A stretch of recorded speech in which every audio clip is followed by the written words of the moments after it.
আজ বিকেলে আমরা বের হয়েছিলাম নিউ মার্কেটের উদ্দেশ্যে কিছু কেনাকাটা করার জন্য। আজকে বাইরে বের হওয়ার জন্য আমাদের জন্য সবথেকে বড় ভুল। হ্যালো এভরিওয়ান, আসসালামু আলাইকুম। আজকে আমরা অনেক দিন পরে বের হয়েছিলাম একটু মার্কেট করার জন্য।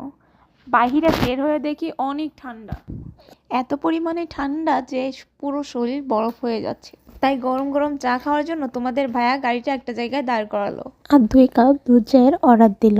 এখানে দাঁড়িয়ে আমরা চা খাচ্ছিলাম। আমাদের চা খাওয়া দেখে বাবুও চা খাবে, তাই তোমাদের ভাইয়া বাবুর জন্য একটা রুটি নিয়ে দিল। ওটাই ওকে চার ভিতর দিয়ে ভিজিয়ে খাওয়াচ্ছিলাম। এখান থেকে চা খাওয়া শেষ করে আমরা আবার কেনাকাটার জন্য বের হয়ে গেলাম। কেনাকাটার সময় ভিডিও করতে পারি নাই, কারণ হঠাৎ দেখি ফোনের চার্জ শেষ।